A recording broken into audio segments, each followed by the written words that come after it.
We are marching into April. Yeah, we have marched into April. We've marched into April, and we are. I can depend. I can depend on Dave, can I? Thank you, Dave. and and we still are moving through that land of plenty that we are dwelling in. We're still doing that. We still are expanding our consciousness so that as we dwell in the land of plenty, then we are able to expand that consciousness so that we know that everything that we could possibly need to flourish and to thrive is here for us in abundance, in an abundant amount. And so we just keep expanding, keep growing, keep widening, keep opening up, keep making ourselves available through our spiritual practice. That's the only way we can do it. It's through our expansion of consciousness, and our consciousness expands through our spiritual practice. That's the most important thing we can do. And I know you hear me say it over and over and over again. It's because it's the truth. It's the most important thing we can do in our lives is our spiritual practice. And so as we do that, our lives begin to shift. And as our life shifts, then all kinds of wonderful things start to happen for us in our individual lives and in our community life here at CLF. And so this month, the month of April, our theme for the month is a transcendent practice. A transcendent practice. A transcendent practice, something that is beyond, something that is superlative, something that goes far beyond the physical and the material. And the practice that we're going to focus on this month is spiritual mind treatment. We have 7 sacred practices here. Last month we went through the practice of visioning. This month we're going to be going through the practice of spiritual mind treatment. Spiritual mind treatment, which is our affirmative prayer, our form of prayer. It's also called speaking the word. Our way of speaking the word of truth is known as, that's what spiritual mind treatment is for religious scientists. Ernest Holmes says that spiritual mind treatment, his simple definition of it, is that it is a time, a process, and a method for changing our thought, for letting go of that thought of negation, that thought of doubt, that thought of fear, and changing it to a thought of an experience of God always. Changing our thought from a thought of negation, doubt, and fear to a thought of the presence of God in everything. Always being available to experience God. And that's what spiritual mind treatment is. That's what spiritual mind treatment does. And so I could stand here and talk to you all day about spiritual mind treatment and what it is and how you do it and all that. But the thing I really want you to get, and I want all of us to get, is how to live it. Because spiritual mind treatment isn't just something we do, it is the way we live. It is the way we live, and we want to learn how to live treatment in our lives, always. There are 5 steps of treatment, just technically. Recognition, where we're recognizing that God is the only power.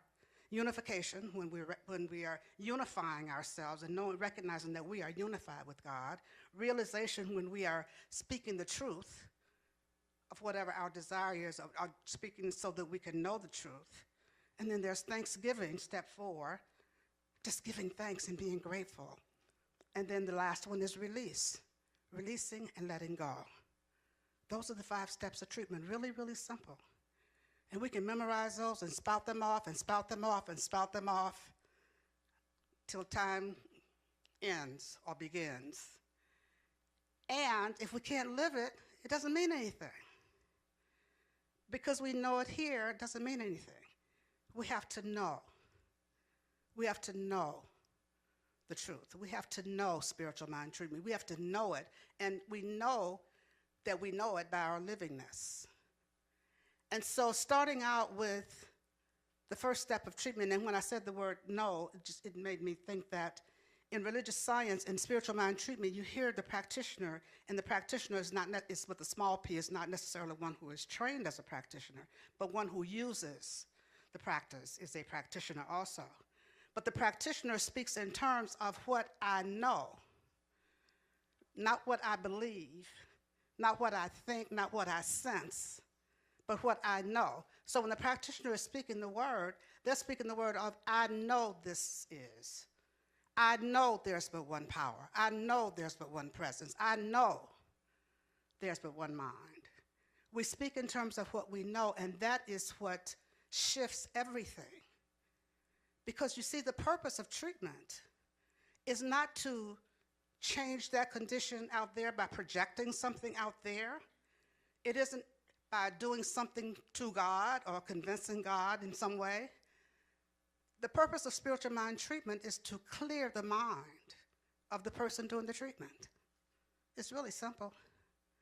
Because we can't know something with certainty unless our mind is so clear that there's no doubt. Our mind is so clear, our mind is so certain, our mind is so keyed in, so focused that there's no doubt anywhere. And so that's what the knowing is about. When you hear practitioners speak the word and say, I know, that's what changes things, that knowingness. And so this is what, just as we go through the month, I will continue to talk about the importance of knowing the truth. Because if the purpose of treatment is to change my mind, if I'm doing the treatment, then whatever is happening in your life, if you come to me for treatment, it is my knowing that the law acts upon. It is my certainty that the law acts upon. If you're speaking the word, it is your certainty, your knowing that the law acts upon, because it gets clear in your mind. When it gets clear in your mind, then you get to see the truth of it. When you get to see the truth of the situation, that's what changes it. If there is an appearance of an illness or lack of any kind, if I'm speaking the word for it and I can see beyond that appearance of illness and that beyond that appearance of lack into the truth that God is in the center of that, and there is no lack, can be no lack if God's in the center, that's what changes things. Are you with me? That's what changes things. And so let's take a breath together. And so I think it's important for us to really get clear about spiritual mind treatment and how powerful we all are. What a powerful tool we have when we have the ability to change our own mind, to heal our own sense of separation, to heal our own sense of lack, and then to stand in the truth that we know and speak that word of truth that we know. That's what changes conditions. That's what changes conditions. But we have to be in a place of speaking that word always, of living that word that we speak always. And in religious science, when we refer to the word, it is the words, includes all the words that we use. So that we don't refer to it as these words, it is the word, one word, the word that is spoken. Whatever I say in treatment is the word, the one word that is spoken. Whatever I know, it is the word that is spoken. And that's where the power is. That's where the power is. That's how lives change. That's how conditions just dissolve. That's how nothing that's trying to become something remains nothing. And we have a lot of that in our lives, don't we? Nothing trying to become something. Think about it. We have a lot of nothing trying to become something. And it becomes something by the attention that we give to it. It becomes something by the focus that we put on it. It becomes something by the words that we speak about it. It becomes something by the power that we give to it. But when we can stay focused on the truth and stay focused on what we know to be the truth, then that nothing remains nothing. That nothing remains nothing. How often have you gone to the doctor and had a pre-diagnosis and then have prayer and really get clear and go back and they say, oh, that wasn't anything. It wasn't what we thought it was. or situations with finances or relationship issues, whatever our issues may be, whatever our challenges, whatever we may call them, nothing can stay nothing when we can shine the light of truth on it, when we can shine the light of what we know on it, whatever it may be, however we may name it. And so, in just talking about spiritual mind treatment, this is what I want us to focus on, living. And today we're going to be talking about the first step of treatment, which is recognition. Recognition. Acknowledging. Recognition that there's only one. As the reading said, one, one, one. One. One power, one presence, one mind, one source, God. One breath, one activity, God. One. I don't care what it may look like. I don't care what it may feel like. One is all there is. Let's breathe that in. And when we see so much divisiveness around us, when we get into an energy of divisiveness, and when we hear so much stuff out there, and when we see a lot of diversity, and that can be negative or positive, however you look at it, diversity of opinions, actions, behaviors, and all that, in the midst of all that is one. The power, the presence, the life of God. That breath that breathes me breathes every being on this planet. That life that is within me is within every being on this planet. That one presence that is always within me is within every being on this planet. And what we have to do is to look beyond the appearance to the truth of that statement, to the truth of that truth. Is that one is everywhere present within each person, within each situation, within each circumstance. It's easy sometimes to forget that. We can look around us and say, and see birds flying and say, oh, I see God in the birds. And feel the wind, feel the breeze, and say, oh, I feel God in the breeze. Or to hear music and say, I hear God in that music. Or to see grains of sand and say, I see the abundance of God everywhere.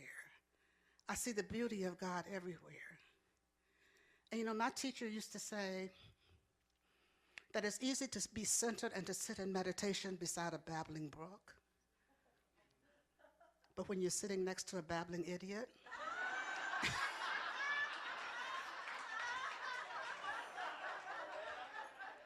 then what do? He used to tell us that all the time. It's easy to sit next to a babbling brook and know the truth. But when you're sitting next to, you know who I'm talking about. When we're in those situations, then that's when we are called upon to go deep. That's when we're called upon to go deep. That's when we're called upon to really see God in everything. Really move into that first step of treatment. Really move into recognition. And know that there's God there in the midst. This appearance, I'm not liking what I see, and I know that God is in the midst. And I know that that one power, that one presence exists everywhere. And so what we have to do is to develop a way of moving through our lives so that it becomes second nature to us, so that when we do come upon that babbling thing that's not a brook, then we can immediately take a breath. We can immediately take a breath and return to center and know the truth in that situation. Start out by setting my topic today is permission granted. And what I'm asking you to do is give yourself permission to see God in everything. Give yourself permission to, to live larger, to begin anew. You may not have been doing any of this stuff, or you may have been doing it and you stopped, or you may do it sometimes and sometimes you don't. Doesn't matter. Give yourself permission to begin anew. Give yourself permission to move in a place of unlimited possibilities. Give yourself permission to live a fuller, richer life. Give yourself permission to begin to live in oneness and to see oneness everywhere. And sometimes, I don't care how much we say we want to do that, and we sit here and we think we're doing it, and we are all geared up to live in oneness. And then we get in our cars, and then we get on the freeway, and then stuff happens. And we kind of forget it till next week. And so what I'm asking you to do is don't forget it. Set your intention to allow God to be your constant companion, to give yourself permission to let God be your constant companion. And that doesn't mean that you're walking around proselytizing or doing or whatever it is that you would think that means sometimes. It just means that in your own mind, in your own being, you are aware always of the presence of God. You're always recognizing God's presence. You're always in that first step of treatment. Wherever you go, whatever you do, of recognizing that God is. God is. God is. And you know, it's sometimes easy to let that slip by when things come up. When things come up, we kind of forget about the God is part and we start looking at the problem part. And Michael Beckwith says that it isn't that we lose our capacity to deal with things that come up, our innate capacity to deal with things that come up, it's that we lose our focus on our capacity to deal with those things, and we get caught up in the problem. We get caught up in the problem. We start to focus on the problem. And another way that Ernest Holmes says it is that God is always God, no matter what our emotional storm or particular situation may be. God is always God, no matter what our emotional storm, no matter what we may be going through, no matter what our particular situation may be. God is always God. And so when we can keep coming back to that recognition that God is God in this situation, God is God all the time. That does not change. The situation will change. God does not change. And so when we come into that place of recognition, then we're always recognizing the presence of God. We're always recognizing the power of God. We're always recognizing the onlyness of God. We're always recognizing, always recognizing, always recognizing. When we make God our constant companion, God is our last thought before we go to sleep. When we recognize God as our constant companion, God is our first thought when we wake up in the mornings. First thought, last thought, only thought. And you know, we can do that simply by just saying, thank you, God. That's recognition right there. You know, the 5 steps of treatment are not meant to be lived seriatim. You don't have to go one step right after the other. They all lived simultaneously. Simultaneously, because thank you, God is also the 4th step of treatment. And it's also the first step. So thanking God as soon as we wake up, thanking God before we go to sleep, is a way of recognizing God always. Thanking God throughout the day is a way of recognizing God always. And so being in that first step of treatment, making God our constant companion, is one way of living the first step of treatment, in recognition everywhere we go, in everything we do. Making sure, number 2, that we recognize it in our homes. Sometimes, you know, homes are filled with, and it's not a good idea for them to be, but they're filled with criticism and complaints and condemnation and belittling and talk of lack, talk of limitation, talk of all kinds of stuff that's not recognizing the presence of God. When we are in situations where there may be a communication breakdown, when we're in situations where there may be financial problems, when we're in situations where there may be things that aren't going so well, that pull us off our center, let's set our intention to be that place and that space through which God's presence may enter.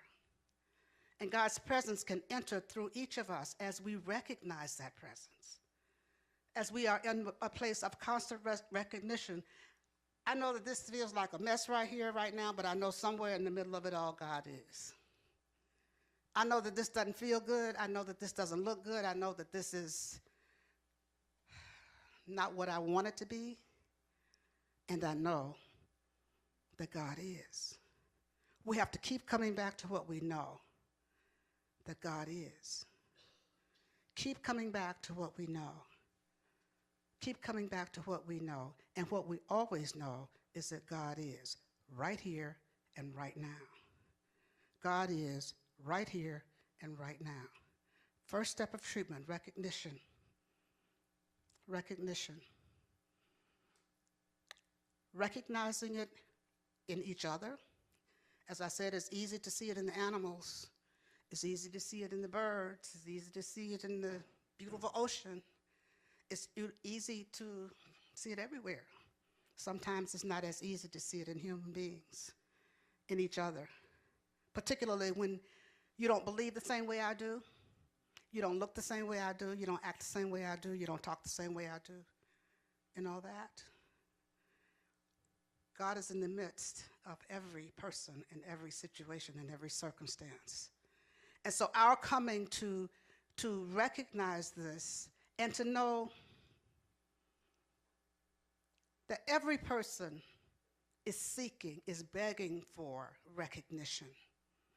Every person wants to be seen for who they really are. Not necessarily who they show up as, but who they really are. Every person wants us to see them, wants somebody to say, I know you, I see you. I know you, I see you. Think about yourself. Sometimes looking in the mirror, we have to say that to ourselves. I know you. I see you.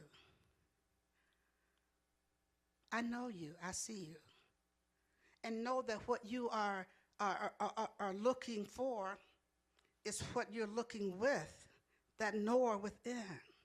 There's that within each of us that knows us, that recognizes itself in us. And so when we can, in the 4T class, there was a part of the reading the other night that said that you see the truth of God in your reflection in the mirror. You see the truth of God in your reflection in the mirror. When you look in the mirror, you see God's face. Breathe that in. That's pretty powerful to me.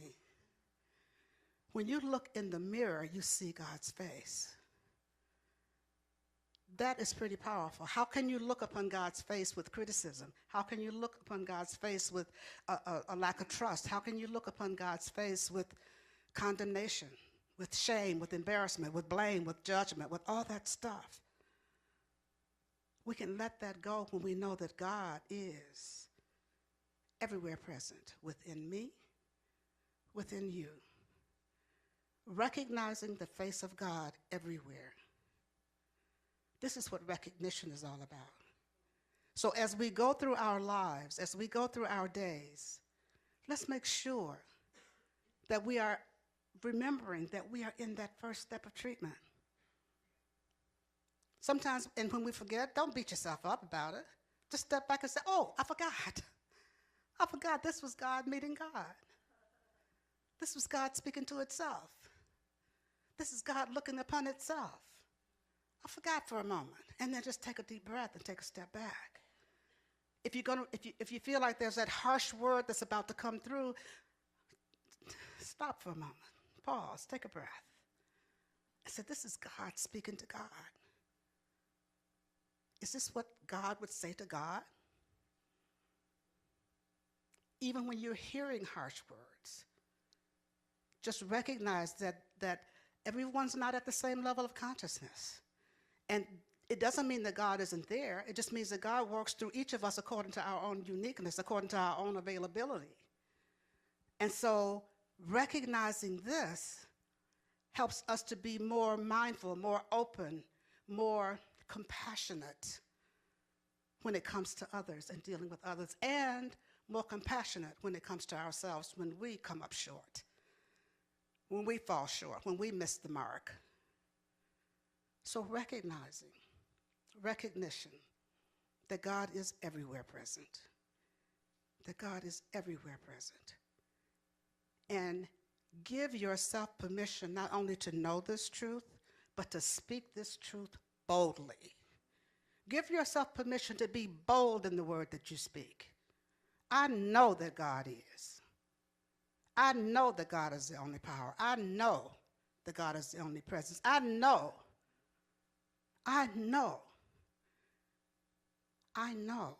And you know, in the treatment for supply that we read every week, it says, I will not will or coerce. I know. That's where the power is. That's where the creation is. That's where the healing is, in what we know to be true.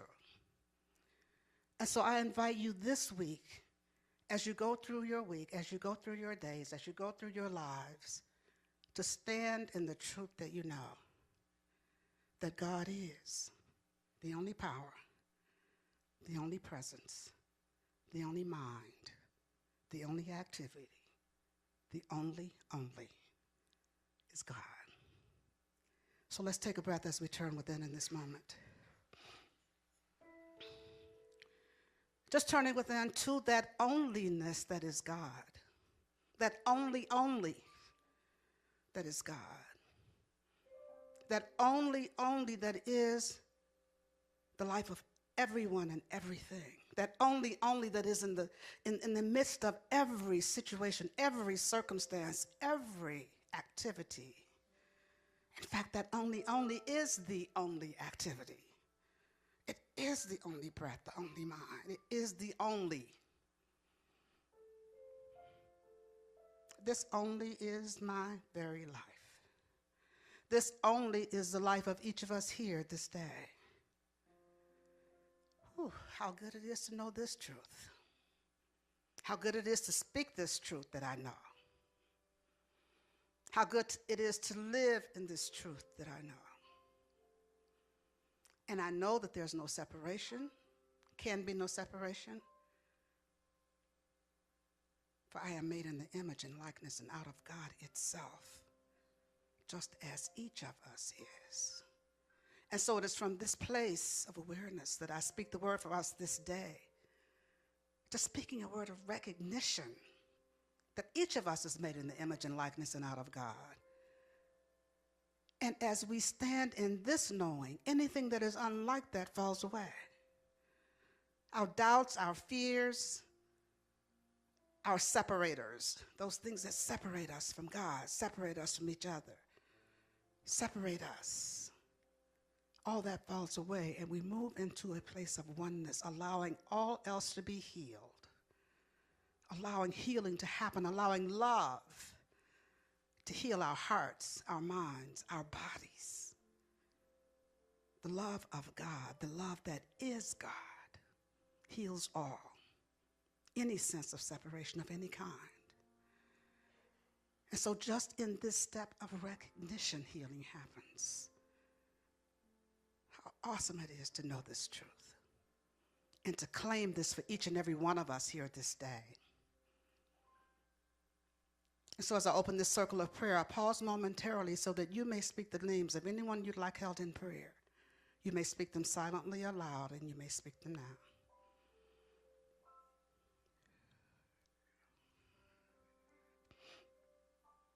And so for all those whose names were spoken here this day,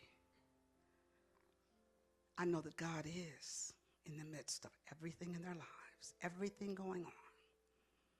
That only power, that only is right where each of them is. This word goes out to anyone on this planet needing a prayer this day, knowing that only is in the midst of everything, and that healing happens everywhere. And so I just say thank you, Father, Mother God. Thank you, thank you, thank you, infinite presence. Thank you, Divine Mother. I'll just allow it to be now. And so it is.